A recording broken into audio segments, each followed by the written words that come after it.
shines will shine together. Told you I'll be here forever. Said I'll always be your friend. So you know I'm gonna stick it out till the end. Now that it's raining more than ever. This video, I went to a Star Wars The Clone Wars panel. And so we're all sitting there, and like, I'm saying how much I like the social commentary of this show, but the majority of the people there are like, well, it doesn't fit in chronologically with the time of Star Wars and blah, blah, blah. We're really geeky people. And like the last 20 minutes, they're like, well, we have a surprise for you. One of the writers of Star Wars The Clone Wars has been sitting in the back of the room, and he's gonna come up and talk to you now. So I was like, yeah, I talked about social commentary, and all the other geeks were like, fuck. So it was great. So yeah, this is a little bit of him talking. Actually, a lot of him talking.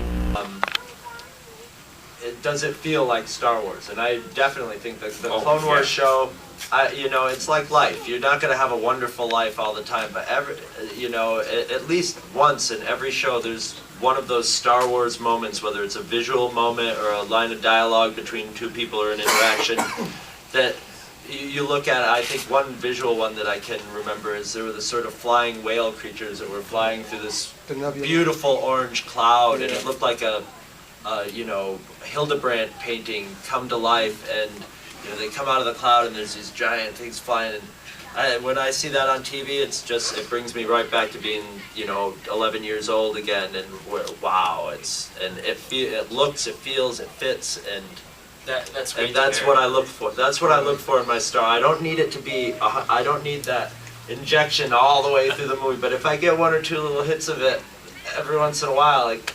That's enough for me. That's the good stuff. Right on. And it's showing up in the Clone Wars all the time and awesome. Consistently. And it's it's our first season, so there's growing pains and we make mistakes, and I'm sure you guys are aware of those. But it's just going to get better. As with any TV show, you figure things out. You get a good crew together. You figure out what designs work, what storylines work, and you go from there. Yeah. Any questions that I probably can't answer? The biggest controversy is what is canon and what isn't canon. So how do you guys handle that That's a great question. When we were brought on early, George told the team, what you guys write is canon. Don't worry about EU. And if I approve what you guys have written, that's canon. Because we had a couple months when we were reading all the comics and books and video games, and we're like, oh my God, it's too much. It's too much. How can you tell a good story? That's what we're saying. Mm-hmm. So he cut right through it, and he said to us, I will let you know what Star Wars is and what it isn't. And sometimes, we were way off, and he'd say, that's not Star Wars. You can't do that. And we wouldn't know, because again, everyone has their own idea of what Star Wars is, but there's only one guy who really knows what it is. Right. Mm-hmm. Are you going to take any of the comments that you've heard from us and take them back and be like, hey guys, this is what the fans think? Like hour-long episodes? Well, what's funny is that all the conversation you guys have had, and some of the arguments I've heard, we've already had this. We had those years and years ago. So we're with you, But again, we're opening this up to a whole new audience, as you were saying. Right now we have, fathers and sons and families sitting down. Oh yeah, me. I got in the last year because of Clone Wars. Right on. And we want to have that kind of communication on a story level with different demographics. So it isn't your father's Star Wars, but hopefully your father can enjoy it as well. Mm-hmm. If you know who your father is. Yeah. Right. I know that last year Dave was pushing to have Quinlan Voss in season 1. And I'm wondering if you guys have any more plans this season to bring in more expanded universe characters, such as like was being discussed, characters from Jude Watson's books, or just anyone else from the expanded universe. Gotcha. Please give us Finn Scheisse.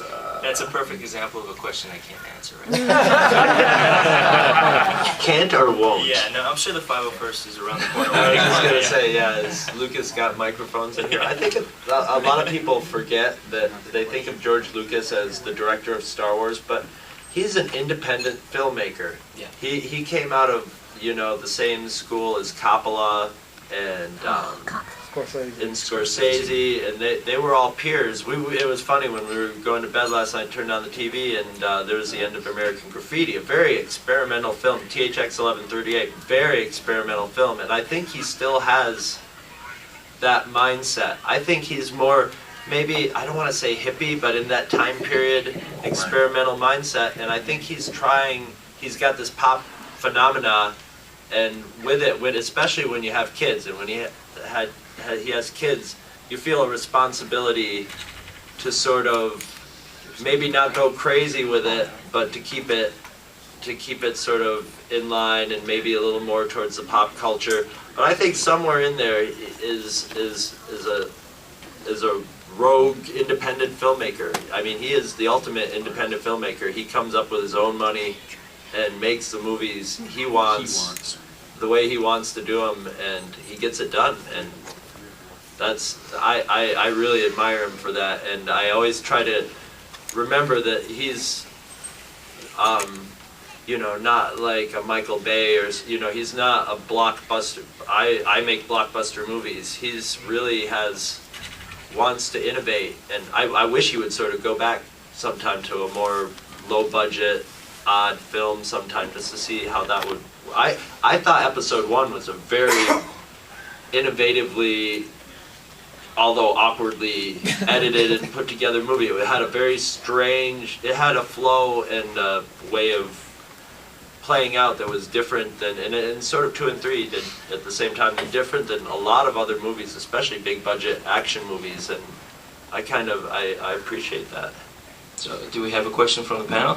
All right, so my question was about, you know, some of the things that we did discuss that you could maybe answer in terms of sort of like, you know, the episode arcs, or what in-universe characters that we might see, like, you know, like the Ki-Adi-Mundi or some of the other members of the Jedi Council that we haven't seen, like Shakti, or people that you know do exist, that for sure exist in our canon. May show up or not. Again, if we're dipping into second season, I really can't, you know, speak on those matters. But if you've seen these characters, if you're familiar with them, and especially if we mention them or you saw a shot of them in first season, it's a good bet that you'll see them in second season. Really? George, real quick. When you sat down to start a story, to begin the writing process, how long does it take you to do it? What do you? It's well for us, the way the process works is we get an idea from George or from the director or the head writer, and then we beat it out. Usually they give us 1 page, like, okay, this is what's going to happen. You know, storm over Ryloth, they're going to have a space battle. Okay. And then you go through the process, and you just keep building. You go from, you know, treatment to outline to script to first draft, second draft. And usually the writing process is about 3 months maximum. And then it goes into animation. And usually the turnaround is from script to screen, and animation is about 9 months. But because this is CG, it takes a lot longer. That's traditional 2D. So, and then also the way, you know, Lucas likes to work is he does a lot of writing in the editing room, and then we reanimate stuff sometimes. Sometimes we redo entire acts. So the writing kind of continues on, but this is a very unique case. Okay, last 2 questions.